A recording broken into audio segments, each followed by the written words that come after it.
Hello everyone, this is Dark Journalist. Today I have a special Part 2 episode for you with Oxford scholar and Giza Death Star book series author, Dr. Joseph Farrell. Today Dr. Farrell will go deep on the secret system of finance, tracking it from America, the Civil War, all the way to Taiwan and Taipei. Does the UFO File and the FBI raid on President Trump link directly to the secret money? Please join us now.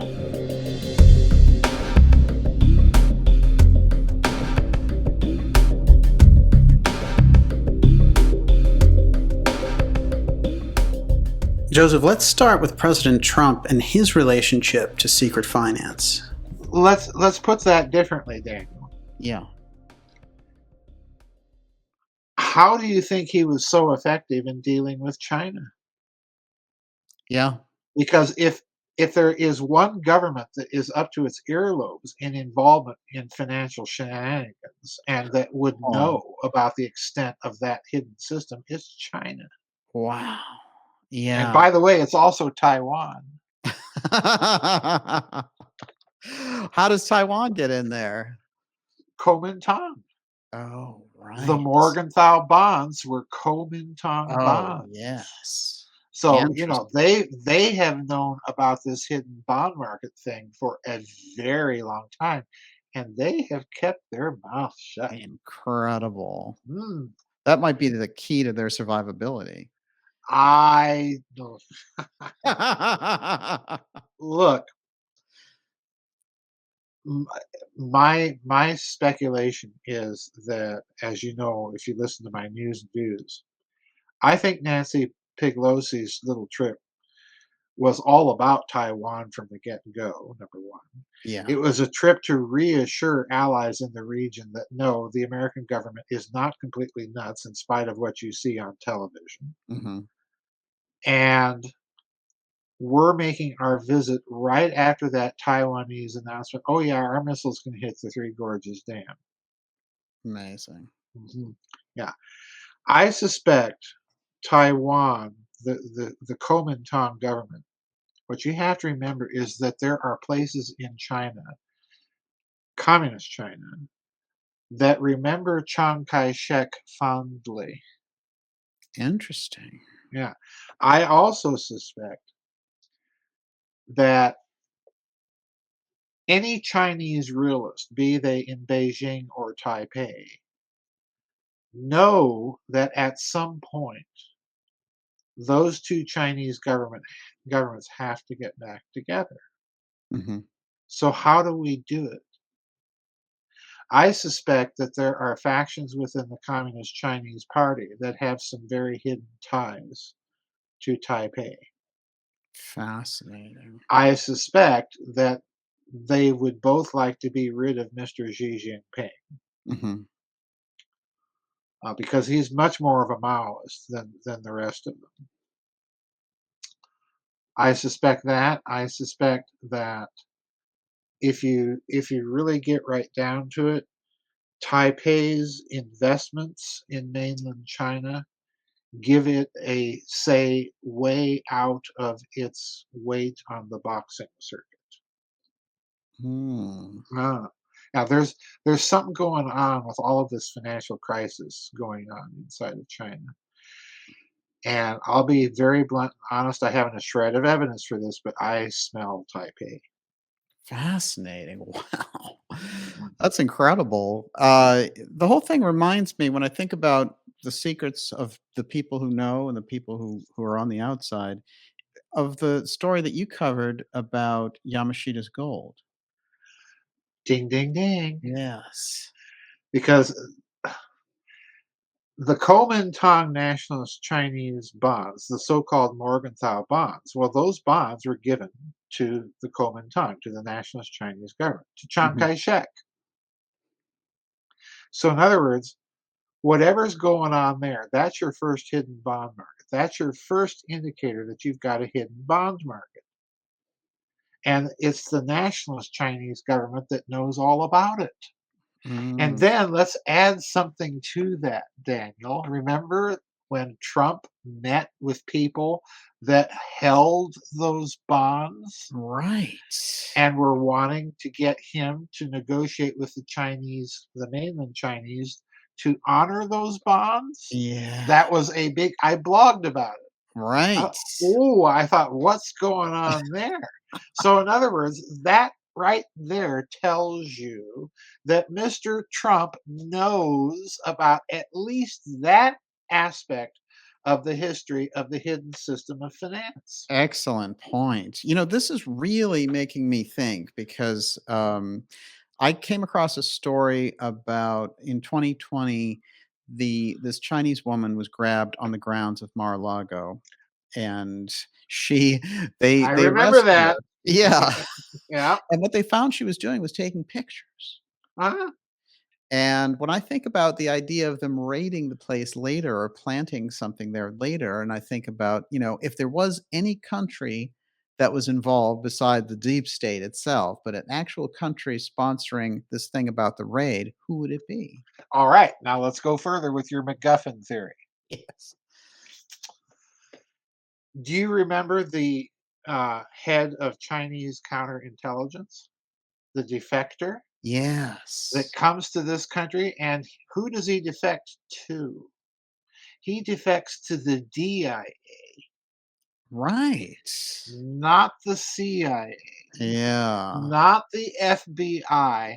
He avoids all of the intelligence agencies that have been overstepping their bounds in this Hmm. country, that have been in the news regularly. He goes to the one agency that nobody ever hears about. And incidentally, the agency that John Kennedy set up because he didn't That's right. trust the CIA either. That's his intelligence That's agency. his intelligence agency. So, what does that tell you? Yeah. I strongly suspect that this defector is the other MacGuffin hiding in the background, Interesting. because what that chain of connection tells me is he's interested in getting whatever information that he had access to, which head of Chinese counterintelligence, that's going to be a lot of Huge. information Yeah. that's not in the New York Times. So, so They're probably working for China at this point. yeah, that's my point. What government in power right now in the West has the most interesting back connections to communist China? Ah, Joe Biden. yes, yes. He, as far as I'm concerned, the man's a shill for the Chinese Communist Party. I think Hunter Biden's laptop proves it. Yeah, bingo, ding, ding, ding. Big guy. We have effectively an agent, of provocation for the communist Chinese in the White House. Mhm, I'll be blunt and use the treason and traitor word, mhm. because that's the implication of what we're dealing with. Fascinating. So, would you weaponize the FBI if you were afraid that Trump might know something about that Wow. via a communist Chinese defector? That really is a high possibility. And would you be willing, let's just extend the scenario a little bit, would you be willing to send Nancy Pelosi, of all people, to Taipei Wow.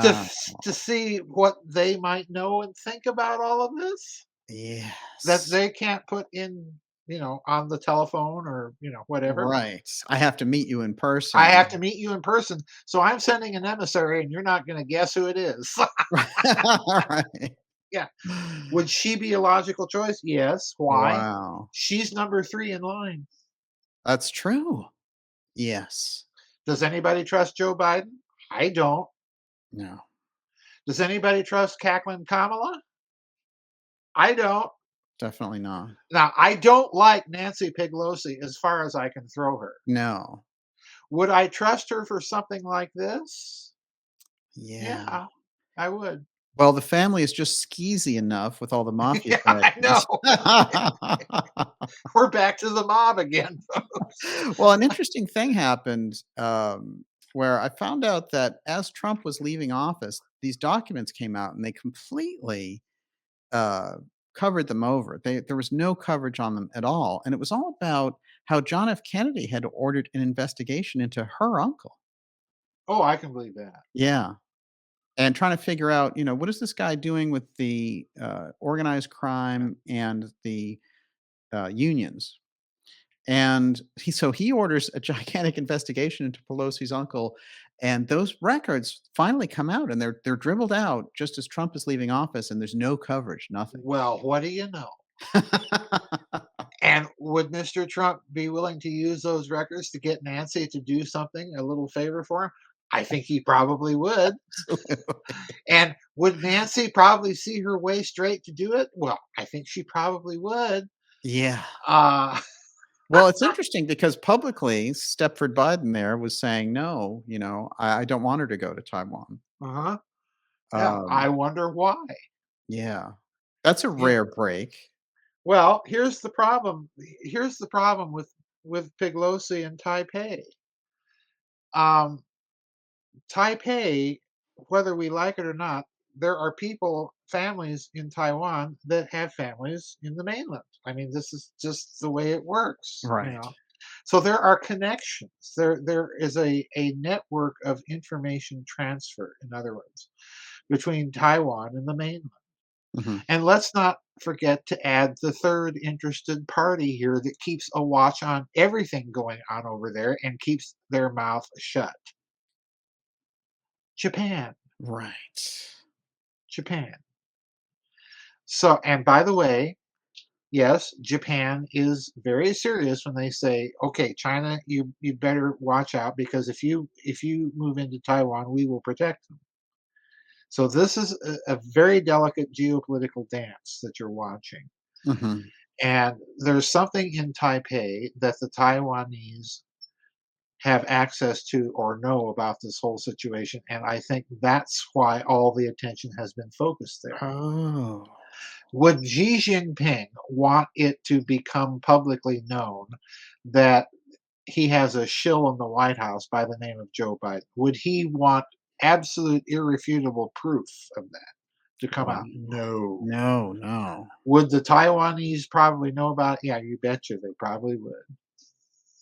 You betcha. And, so much of this, they could be saying, "Look, you have to help us because we don't want any information about that secret system of finance to come out." Bingo. Huh. Bingo. That really makes sense. Both the mainland and Taiwan are involved in that. And let's not forget, Taiwan has its own peculiar connections to our dear friends, the Nazi International, the Davos set. Interesting. Don't forget that for a moment. Is that through the World Communist Bingo. League? Yeah, Yeah, it's now the World League or something for Democracy and right. They got yeah, rid of communists. yeah, they got rid of communists. We're Too updating. obvious, right? Yeah, we're updating our fascism here. And besides that, the communist Chinese aren't really communists anyway. They are fascists. Right. Yeah, Yeah, actually, it's a good point. The merger of state and corporate power, yeah, they that's what fit they the are. bill. Oh, they're much more like Nazi Germany than they are Soviet Russia. Much more. Fast. That's where Yeah, that social credit score coming soon to a yeah. United States near you, right? Well, hopefully not this part of the United States. I'm all for adopting another name, but the names I'm favoring right now are in the Beauregard variety. We'll just go Francis Bacon and go New Atlantis. Francis Bacon, yeah. Yeah, we're the new Atlantis folks. Joseph, this is amazing. And of course, you've written about these things extensively in the Breakaway Civilization book and the Secret Space Right. Program books, which are fascinating. And I swear, read the headlines 7 years out before things happened. I do want to ask you, how is this going to turn out with the raid on Trump? What are they going to pull? What are they going to pull out of their hat? I think the next thing you're going to see is you're going to start seeing serious attention in the mainline news about a breakup of the country. I think this they have decided that it's much easier to manage uh, a smaller country rather than to try and get this thing into our new world order all in one swallow. Hmm. And they've got to walk away from obligations too. I also think it's going to be their huge miscalculation Hmm. for the reasons I outlined earlier. But I honestly suspect that now there's no turning back. They've crossed the Rubicon quite literally, and you're going to see much more open talk about secession, states' rights, nullification. It's going to be like living in the last days of the Buchanan administration all over again Oh, wow. on steroids. The thing that I'm afraid of is the same thing that you're afraid of, is that we're going to get some corporate right wing demagogue like a Lincoln to try and come in and wave the magic wand and solve it all.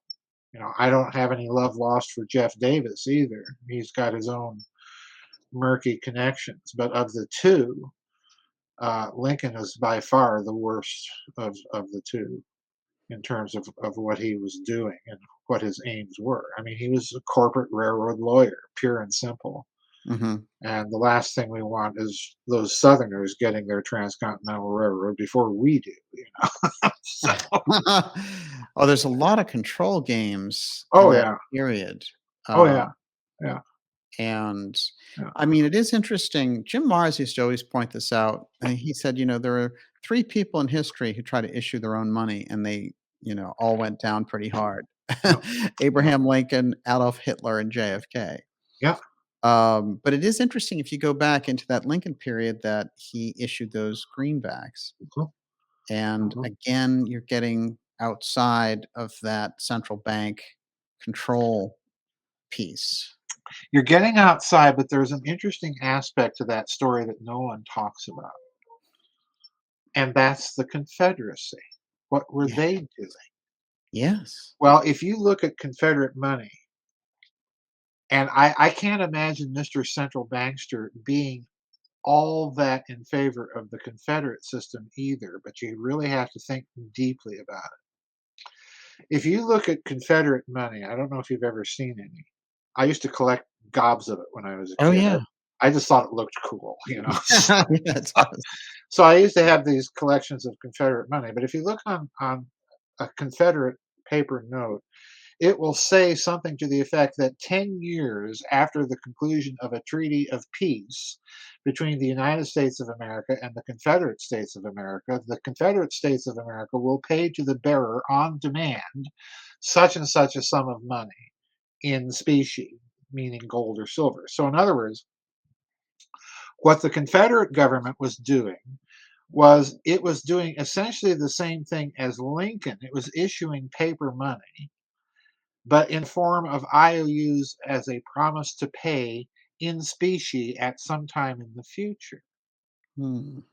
Now, if if this was causing Nathaniel Rothschild, if Lincoln's greenbacks were causing Nathaniel Rothschild to melt down in apoplectic fits to the extent that he would write that op-ed editorial in the London Times in 1864. What is a government that is printing paper money being backed by amounts of gold and silver astronomically way beyond anybody's ability to back at that time? Mhm. What's that going to do to a central bankster like Nathan Rothschild? Oh, right. Now, I suspect something here that most people don't. And that is, as we all know, at a certain point, the United Kingdom was thinking very seriously about entering the American Civil War on the side of the Confederacy, or at least lending. Britain had already recognized the Confederacy as a belligerent in that war. People forget that. Mm. So, at the least, what Britain could have done was enter the war as a participating belligerent and lent naval power to the Confederate cause, which would have, broken the back of the Union blockade and made General Grant's difficulties beyond those of Robert E. Lee. Mhm. Uh, Yeah. so the suspicion I've had, I've never been able to find any evidence of this because I'm sure that if there is evidence, it's buried in the British archives very deeply. But I suspect that Britain's chilling toward the Confederacy had less to do with the Confederate defeat at Gettysburg and more to do with the realization that this paper money that the Confederacy is circulating is yet an entirely new thing that Oh, we've not seen before on the world stage. yeah. IOUs, basically IOUs payable in specie at some future date after a particular benchmark is held. What in this goes beyond anything that Lincoln, that Hitler, or that JFK ever dreamed Hmm. of doing in It's an terms of actual rival to the right. central bank system. Yes, yes, it is. Wow. It is. And I'm thinking, okay, Jeff, and you know, just put yourself in the position of the Confederate cabinet. Um, and you've got people in Jeff Davis's cabinet like uh, uh, what's his name, Judah Benjamin, Hmm. and people like this. What in the name of sense are they thinking when they come up with a financial system like that? What are they thinking is going to be the source for all that silver and gold? Do Yeah. they know something the rest of us don't? Right. Where are they going to get it? Huh. It's really fascinating, because it reminds me of the story that we covered in the last episode we did about a strange haul of Confederate gold that was around the Kecksburg UFO Yeah, crashes. and yeah, ding, ding, ding. Where is the Confederacy getting amounts of gold like that? Uh, Yes. you know, I don't recall gold mines in the Shenandoah Valley Right. or the bayous of Louisiana. Joseph, where was it coming from? I have no idea. What even before there's any Confederate gold to be discovered. What in the name of sense is Jeff Davis's cabinet thinking when they decide to come up with that kind of money? Fascinating. They Well, you had made to have you don't make decisions like that on a whim, particularly if you're Jeff Davis and the former US Secretary of War. Mhm. This is not a stupid man, folks. Right.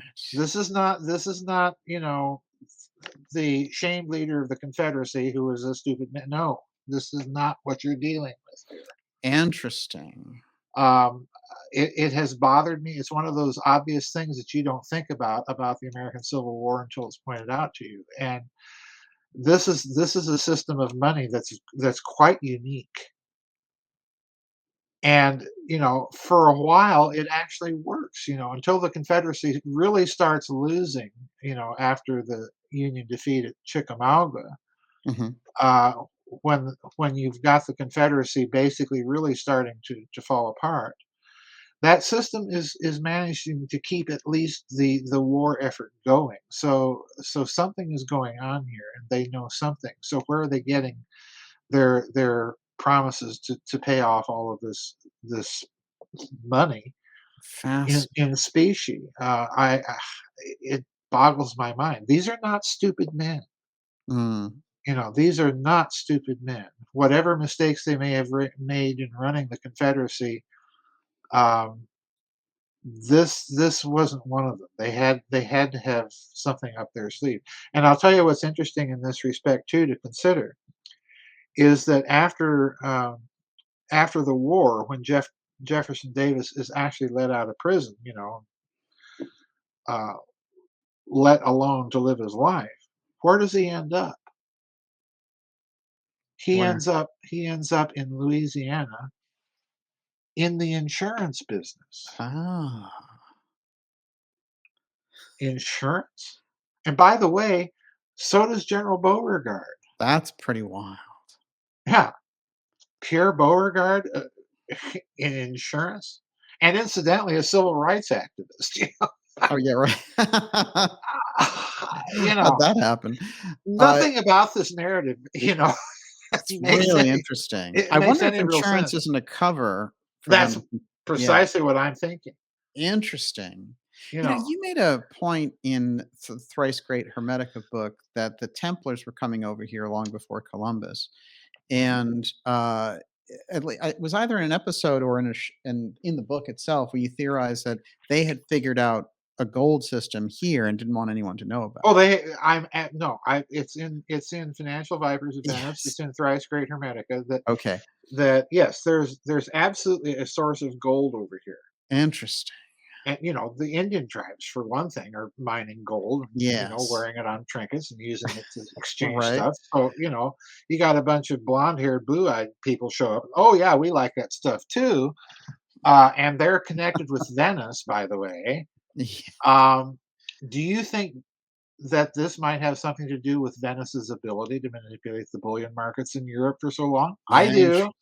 If you Yeah. have a secret source of gold that Genoa, Florence, Byzantium, and the Germans and Amsterdam don't know about, Mhm. are you going to use it to your own? Yeah, Mhm. of course you are. Wow. Yeah, ding, ding, ding. There you go. That That opens up a lot, actually. well, Um, why? If you take the fact that, as I believe, that Venice's real goal in the Fourth Crusade, when oh yeah, we're going to go fight Arabs, and they end up in Constantinople right. fighting Christians. There's a reason for this, and it's got nothing to do with crusades. I think, as I pointed out in Financial Vipers of Venice, that Constantinople was Venice's goal all along, Interesting. and what they were really interested in doing is getting into the imperial archives and getting their hands on those maps. Right. Why? Because when Venice takes over in Constantinople, they appoint a Latin emperor, and that emperor is from the Zeno family. And it's Right. the Zeno family that subsequently, according to the Zeno manuscript, makes that voyage with the Scotsman to the New World. And guess what they find there? They find Micmac Indians and gold. Wow, right. Now, there you go. And That is remember what Queen Isabella said to Columbus after she met him, and he says, "Oh yeah, we found this new world." And Queen Isabella, remember what she says. This is very interesting. She says, "Sir, it's almost like you've been there before."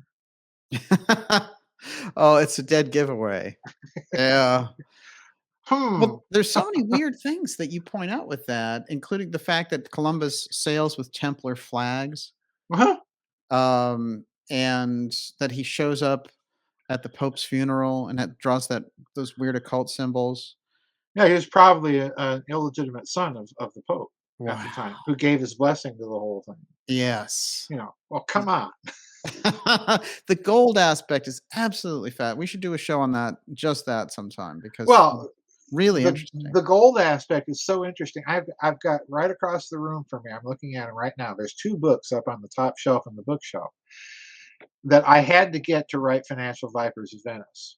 They were books about the Venetian manipulation of bullion markets, and Interesting. they're scholarly monographs. Those two books, when I finally found them, both cost me in excess of $300 a piece. Wow. And my suspicion is that those books had been bought up to keep the information in them from getting out publicly. Yes. And it's very clear when you read those books in conjunction with other studies, scholarly studies of the Middle Ages, that Venice could not have accomplished what it accomplished without, so to speak, insider information Mhm. like secret maps, secret sources of gold, and so on and so forth. If you've got a secret source of gold, that allows you to manipulate markets to the extent that you can ruin your major competitors. It's Mhm. kind of like the London gold markets today. Right. Wow. It's the same game, folks. It's fascinating because I've been reading a lot of Hapgood's work lately, but I found some letters that Charles Hapgood wrote to Hmm. Eisenhower Hmm. about how they needed in the Spanish archives to make sure that they got the original source map that Piri got his map from. Right. And he was convinced it was in those archives. And there's a whole approach, aggressive diplomatic approach by the Eisenhower administration to Spain saying, cough it up. Um, I would wager that the Spanish archives don't have the original basis of the Piri Uh, Reis map. Uh, if there is a source or exemplar or prototype of that map anywhere, my guess is that it's either deeply buried in the Venice city-state archives to this day, or it made its way up to Amsterdam and then across the channel to England. Because what we're dealing with here are maps that indicate possible secret sources for lots of bullion. mm, This is ultimately is why I think these maps were so carefully guarded during the Middle Ages by, anybody that came into contact with them. So they would have been regarded as state secrets. fascinating.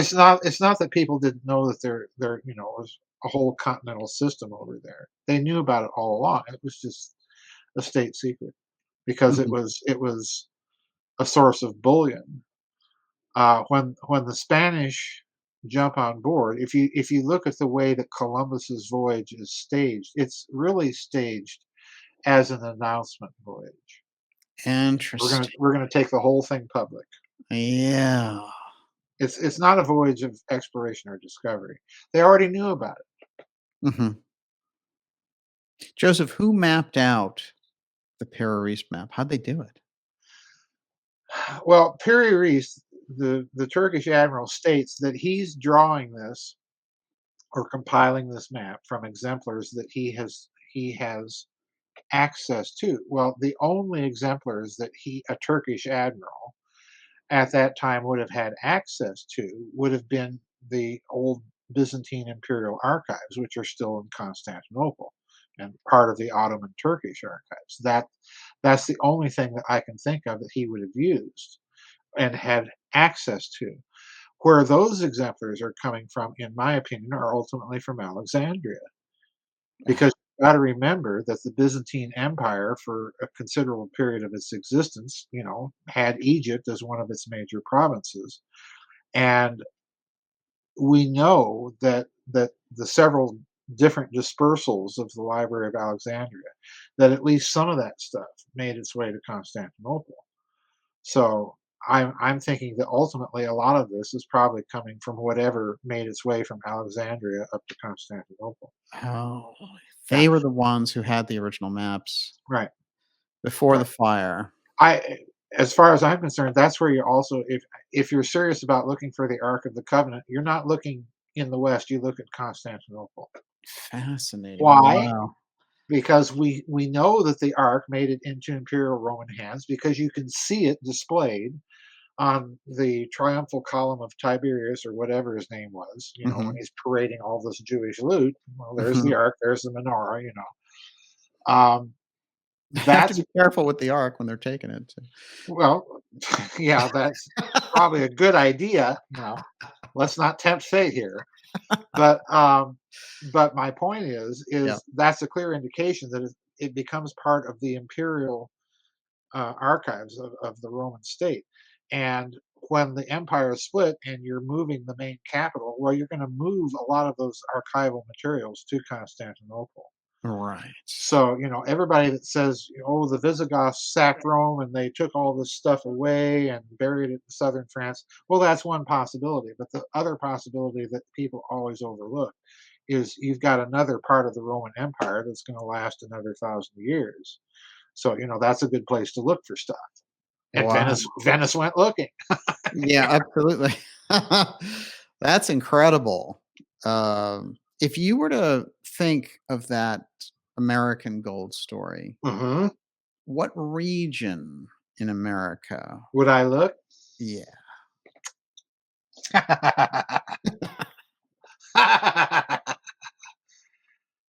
There was a Virginian, Ah. a very famous man, that knew that there was something out there, and his Hmm. name was Tom Jefferson. Wow. And he sent a couple people out there to go looking, named Lewis and Clark. Oh, wow. Okay?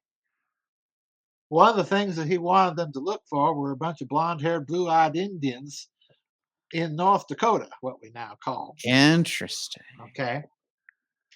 And what happens, and I'm going around Harvey's barn here deliberately because I think people are going to love this.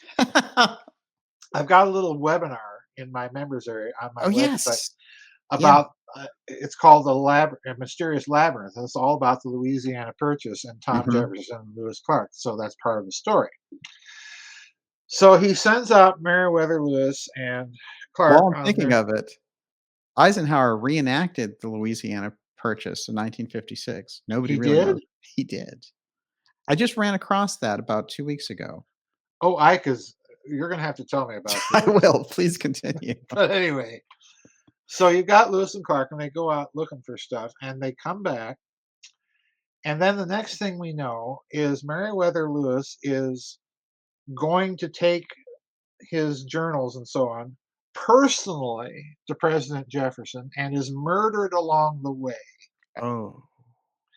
And then the next thing we find out is lo and behold, the journals of the Lewis and Clark expedition are published by, here's a name for you, Nicholas Biddle. Oh. Oh, yeah. So, question: how does something get from a dead Meriwether Lewis to a very living director and president of the Second Bank of the United States who is on Andy Jackson's hit list? And what Wow. in the name of sense does Nicholas Biddle want with it? Interesting. You didn't know that? No. Oh yeah. That's what's going on here. So we've got a chain of no, we've got a non-chain of evidence Mhm.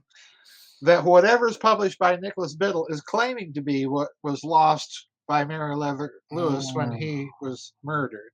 Very But more than mysterious. likely, he got the real thing.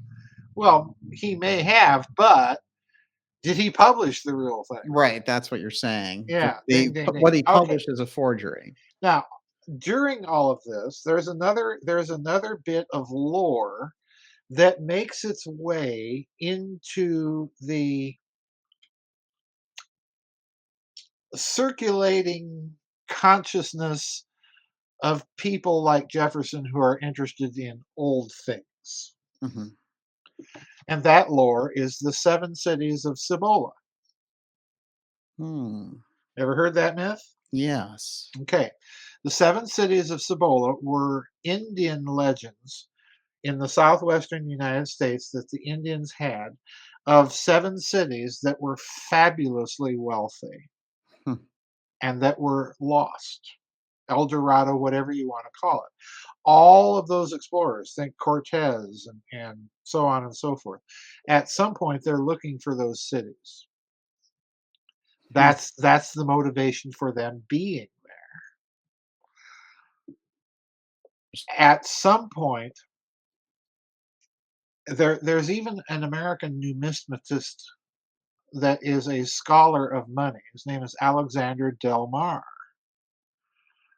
And he's written, if you can look up his name, he wrote a bunch of books about money in the 19th century. And even he's fascinated with this legend of fabulous gold and jewels and so on in lost Indian cities somewhere in the southwestern United States.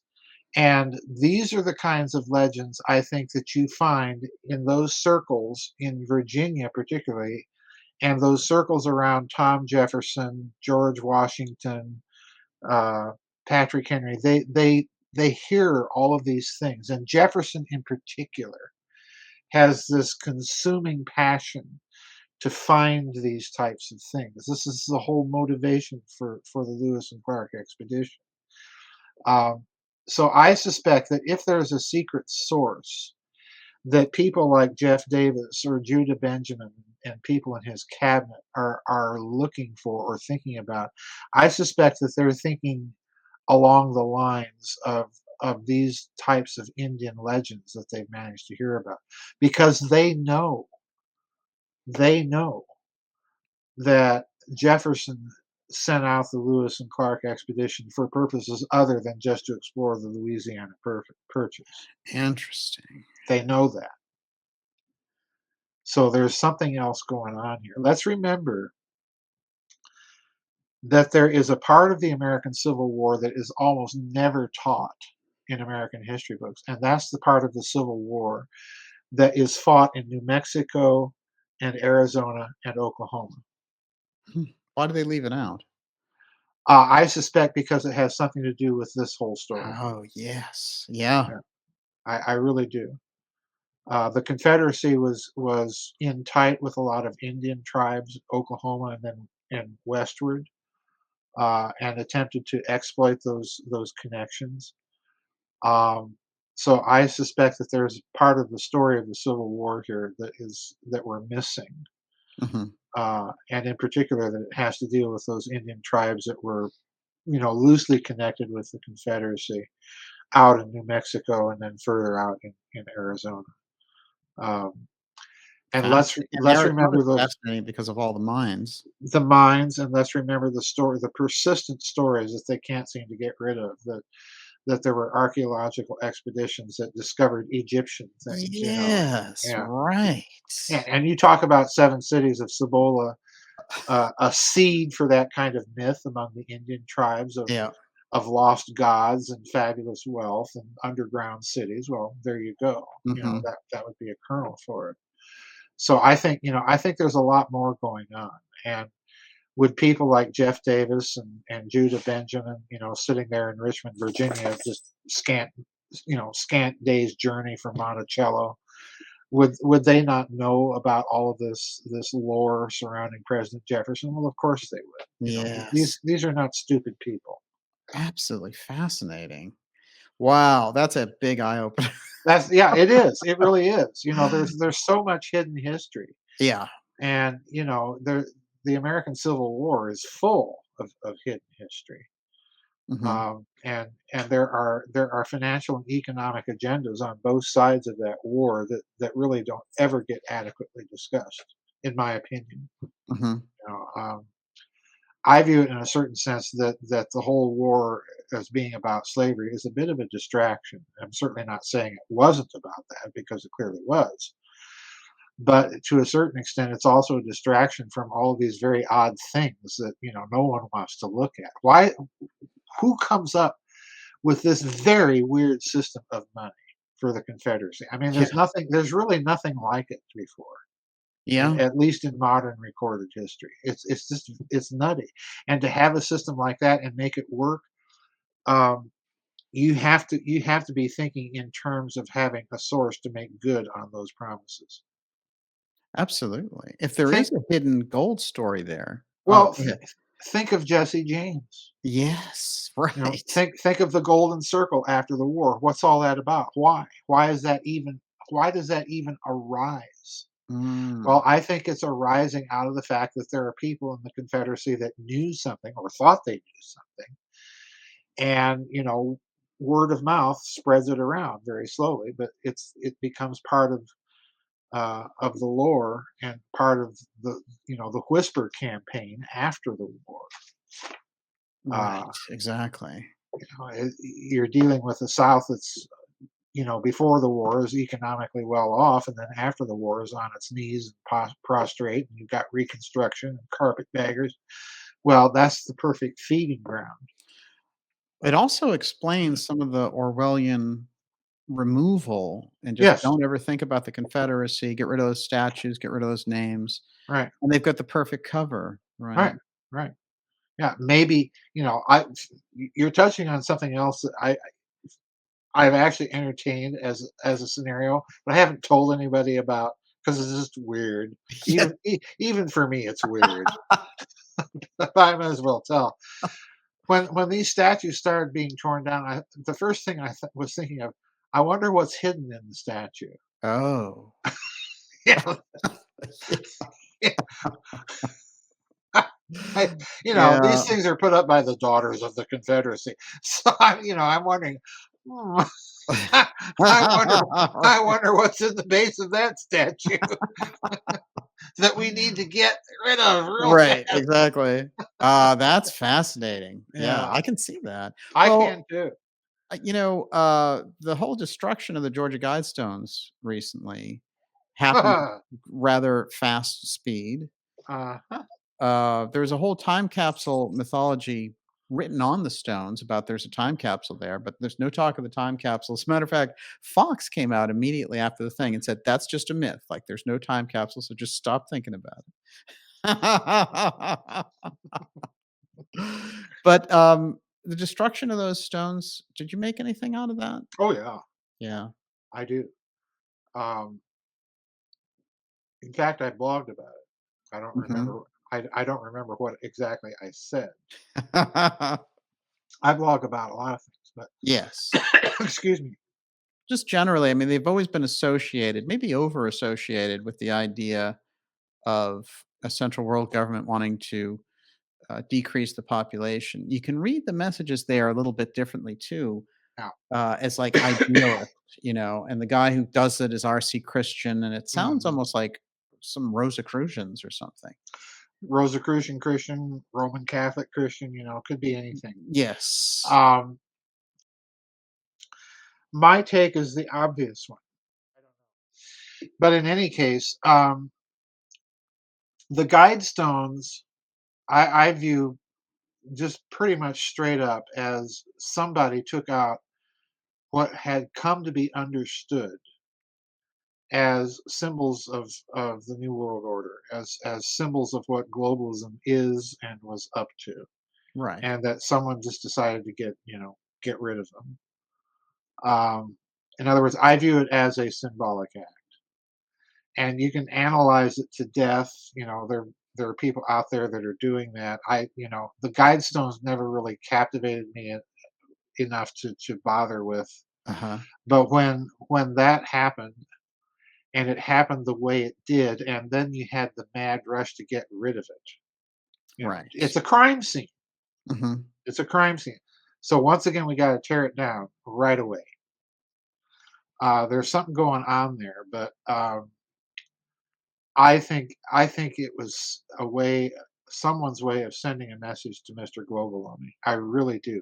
Or there's a possibility that it was a message from one faction of Mr. Globaloney to another. Right. Um, but a symbolic act, it definitely was. Definitely. Really fascinating. Um, I have to ask you in relation to the Trump thing, since a few years ago, whistleblower Robert Merritt came forward to me and gave me information. He had worked for the Houston plan, Uh-huh. and he claimed that Nixon had left behind this letter as a time capsule in the White House and given Mhm. a copy to Henry Kissinger. And it was basically all about how they discovered an energy formula from working with reverse engineered UFO stuff, basically. Well, The story was weird for a few reasons. When I went into Merritt's background, he was all over these early Watergate books. They knew him as a character that the CIA had used and that the DC intelligence unit had used mhm, in the police force. And then, I talked to some people at the NYPD who had used him in cases involving the UN. So he had mhm. quite a reputation as a whistleblower. And when he came out with this, it was astonishing. And I did my best to put it on the map. And immediately when I put it out, Snopes and all these people freaked out against it. And then Merritt died. So there wasn't anywhere to go with the information. One of the odd things that he said, though, was that he had learned that Trump had learned that this letter was in the White House, and there was a race basically between him and the Central Intelligence Agency to Uh, find it. uh-huh. Uh-huh. Um, And the only reason that it crossed my mind when this whole thing came up about a document that Trump had because they said they went through Melania's wardrobe. And I thought, Wardrobe, yeah. yeah. So you're thinking about how small is this thing? It's actually the size of a letter, basically. Hmm. You could Hmm. think of it that way. And then I saw the very same archivist that Merritt had sent the letter to, the National Archives guy. He was involved in commenting on the raid. And I thought, that's kind of interesting. Yeah, that's more than just kind of interesting. Yeah, he lives around here too. But, what grabbed me about the whole thing was, Merritt's story was always free floating out there. Merritt didn't have any interest in UFOs. I try to get him to talk about that stuff, but he told me this story of 3 meetings with Nixon, all in the basement, underground of the White House. And a couple of ex-Secret Service guys wrote to me and said, I worked with the Secret Service, and what he describes about going under the White House is pretty good. Like, he obviously had been there. Hmm. So it's hard to say anything about Merritt except for he wanted to get certain things off his conscience at the end of his life. But this thing about the time capsule letter about UFO disclosure and then Trump and his relationship with Nixon and all that, I thought there was an interesting tie over with this situation. There may be, because it's also, if you look at the Majestic 12 documents, and I'm thinking in particular of the Cooper Cantwheel set, not the original set. Yes. If you look at that set of Majestic 12 documents, they make the claim that it was precisely Richard Nixon who privatized the UFO files and turned them all over to corporations. Right. Okay. And from the sounds of it, these what you're describing sound to me like they're occurring within the same time frame being suggested by the Cooper Cantwell Majestic 12 documents. The question I would have is this the MacGuffin that they're really looking for when they're raiding Mar-a-Lago?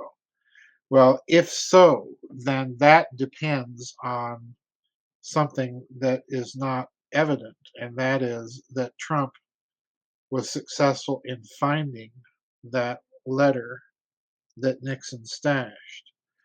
And I would have difficulty, given the number of occupants, first of all, in the White House, Right. from Nixon up to Trump, plus the fact that after Nixon, there were a number of interior construction projects inside the White House, including, if I'm not mistaken, updates during the Reagan era to the White House bunker.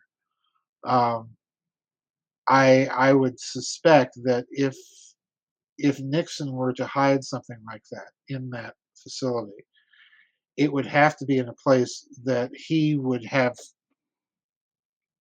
been relatively secure in thinking it's not going to be touched in any of these construction projects that periodically go through the White House. It's going to have to be in a place that's secure from that and that a president would have access to. Mhm. And that's the other problematic here, because there are precious few places in the White House where the president has a kind of exclusive private access. Not even their private rooms are really all that private. Right. So I wouldn't doubt that Richard Nixon would do something like that. I mean, Yes. it, Yeah. it's in his character. What I'm having difficulty is not with Nixon hiding something. It's with somebody else being able to find it, and then what would they do with it if they had? I would put money on someone else having found it before Trump got in there. Yes. And Yeah, it makes sense. if there's any someone that's going to do that and be a low life enough to do that and then hide it and keep it to themselves and maybe even use it, it's going to be Bush the first. Um, Unfortunately, yeah. well, you Yes. handed me that opportunity, and I have to bash on the Bushes. They're so bashable. Bush is a pretty good candidate. Yeah, Yeah. Bush is a pretty good. I mean, the man is oily. He's got he's got the CIA connection, to a T, and there's all that Franklin scandal business surrounding his administration. The man is just oily. Yeah, Um, ugh. yeah. He's got, well, he has that He's unique got cooties. the unique thing about him is that Carter was like, "Hey, give me access to the UFO file," and he said, "Oh, the president's on a need to know, like, you don't need to Yeah. know," and Carter fired him. Good for Jimmy Carter. Jimmy got something going for him. It is very interesting. I think that the National Archives piece associated with the raid is so unusual and sits Mhm. there with a weird shadow on this thing. National Yeah. Archives? Yeah. What's this about? I mean, we've seen it used, oh, somebody secretly ordered such and such, I want a court order to see that. I want that taping system. National Archive document? Come on. Daniel, I don't know about you, but I've been here since this raid, more or less glued to my radio. Yeah. Just kind of turning the dial and listening to different talk stations and how they're covering this. Yes. I've even broken down and tried to watch the major news networks on Wow. YouTube. And you know me, I I can't know that takes a lot. yeah, it really does. I mean, I even listened to Sean Hannity for more than 5 minutes today. And you know, and The don't only get me thing wrong. worse is Anderson Cooper, so you're Oh God. And Daniel, not one of these so-called journalists is really understanding the potential significance of this being about the National Archives and Records Administration. Yeah, There's none of them that will sit down and speculate at all about the potential of what that might mean. They're all too busy basically lambasting the whole thing because this is a tempest in a teapot. This is nothing. Why bother a president for that? mhm, And rather than stop and think what it might indicate. right. There's no one doing that. And to me, this is the problem that we have with the legacy media in this country. These people don't think. Yeah, They're not wow. even willing to speculate. Um, you're gonna watch Anderson Cooper or Sean Hannity for a very long time, folks, before you get into any sort of speculation like we've indulged in here. Absolutely. They're not going to do it. They're not going to do No, it. no, it's almost like there's a kind of a choke point for Yeah, the information. It has to exist exactly. just on this level. Yeah, exactly. Let's talk about the Exactly. raid and Trump in jeopardy, Yeah, yeah, yeah. and the There's legal jeopardy and that Trump is a criminal. This is all right, this is where they wanna leave it. right. Um, the only thing we didn't cover on here, and that is sort of sits outside of the stuff we've been talking about, are the food plant explosions. Oh, What's going on there? I wonder. I really wonder because it's very clear that Mr. Globalone wants to starve a lot of the population and create chaos just because he can. Yeah. And until we wake up and realize that there's only one language that Mr. Globalone is going to understand, we're going to keep going through this. Now, fortunately, the farmers in the Netherlands understand the language that Mr. Globalone understands. Yes. Um, They and if you figured it out think real fast. they put it out real fast, and that's the kind of thing that is needed here. The Klaus Schwabs need to eat bug burgers themselves before, Yes. and we need to be the ones serving it to them. We need to be able to see the bugs, and we need to be able to tape them eating the bugs. Okay? That's it. And if necessary, we need to make them do it at gunpoint. This is, Yes. this is your punishment, Klaus, for being a bad boy, for being the son of a Nazi general and still being a Nazi. You'll Okay? eat bugs and you'll like it. You'll eat bugs and you will like it. Otherwise, we have ways of dealing with you. This guy is such a cartoon. I mean, Unbelievable. he needs to be a cartoon character. Yeah. He needs to do cartoon voiceovers. I mean, he's in the wrong career. But COVID is the ultimate opportunity. Yeah, it's and I'm very proud to introduce His Excellency, His Excellency. Oh God. His Excellency Bono, right? Oh, it, Bono keeps showing up to kiss up to these I know. guys. Come on. That's not very rock and roll, I'm sorry. Yeah, get a life. Oh my. Go study, like, rock icons, they're all anti-establishment, Bono. Yeah, I have a difficulty seeing the Beatles doing this. It just it doesn't compute. But anyway, It's like, "No, let me stand there arm in arm with Bill Gates," there was a reason, Bono, that John Lennon was put on the FBI's COINTEL list. Right. Okay, Let's here's get the real here. here's the clue. All right, the food plant explosions. I'm of two minds about them because the food plants that produce food, I'm not happy about them exploding, and I think Mr. Globalone is behind it. Mhm. I mean, from a simple statistical common sense point of view, you can't have 111,532 votes for Joe Biden as opposed to 87 votes for Donald Trump show up as a random sample. Right, right, you yes. know, I'm- no, that doesn't happen in real life, folks, unless there's fraud. Yes. And by the same token, having lots of food plants suddenly burn down or explode in the time frames that they have done is not a statistical accident. This is deliberate, and there's only one person that stands to gain from doing this sort of thing, and that's Mr. Globalone. Right. Okay, there. So if you want to know who's responsible, ask Klaus Schwab, Bill Gates, George Moloch Soros. Ask the whole devil's trinity, and you'll probably find your culprits. Um, the food plants I am glad are exploding are the food plants that are doing things like making synthetic meat for Bill Gates's bug burgers. And, Oh, there have been wow. a few plants like that exploding. Yeah. And again, this is not accidental, it's somebody behind it. And I'm thinking, okay, whoever you are blowing up the bug burger plants, good on you. Just make sure that there's nobody innocent in the plants at the time that you blow them up. Yes. Okay. Otherwise, I'm not in your corner. Right, right.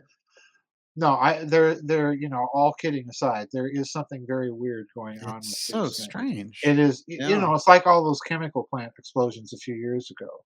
Mhm. There is something going on, and I think they're trying to cause maximum chaos to the supply chain that they can. The bad news for them is what they're really doing is they are forcing people to set up local and regional supply chains. That's all Right. that's going to happen from this. Right. Yeah. They're gonna look at this and say, "You know what? We're Yeah, much better off, with a local source and bingo. local farms, Yeah, etcetera." bingo. There should be a huge movement in that direction in any case. Oh, I think that we're going to see it happen. It needs to happen, Daniel. But I really think we're going to see it happen within the next year or two. Wow. And the reason why is I think this was the crossing of the Rubicon in more ways than one. People are mad, right, rightfully so, and they realize that this government is out of control. It's insane. It's corrupt. It's evil. It's not fixable, and they're going to start taking matters into their own hands and doing precisely those things in order precisely to prepare. I see no other alternative at this point. The handwriting is definitely on the wall, The with handwriting this. is on the wall. Unbelievable. They have screwed the pooch one too many times. This is the boy crying wolf. The boy shepherd crying wolf one too many times. Um, if it doesn't issue in that reaction, we're lost, Mhm. and we will go through a period of tyranny and evil and repression and mass murder that would make the Soviet Union jealous. Wow. But like all such systems, they inevitably collapse.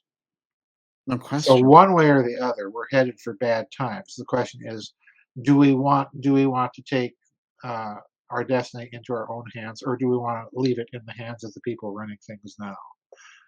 Um, they're going Right. to run it right into the ground, and they're going to cause all sorts of mischief, grief, and misery for a whole lot of people. Um, I'm not on their Titanic. I'm sorry, I'm not. Absolutely. Well, it's like there's no time to waste to formulate something else. No, no. The boast of the Titanic was God himself could not sink this ship. The boast of the United States is, or was, we are the exceptional nation. No, wrong. We are not exempt from the normal laws of history. Never have been, never will be. Mhm. Oh, wow, that's really true. Joseph, it's great to see you. Everyone can get your work available at gizadeathstar.com. Remarkable reports that you're putting out there on a regular basis, and the blog work, your seminars, the books, all available right there at gizadeathstar.com. And I want to be able to tap right in as soon as more news comes out about this and get you to talk about Be it. my listen. Be my guest. I'm done with being flannel mouthed. Hmm. I'm done. I'm done. So be my guest if you want to schedule me for a rant. I'm up for it. I'll be there. I'll be there with bells on. It's great to see you. See you, sir. We talk soon. All right. Bye bye. Joseph, just amazing. And the rumor that there's a new book in the works is something I hope we can confirm soon. Please join us on Friday nights at 8 p.m. Eastern Time for the X Steganography series. See you soon.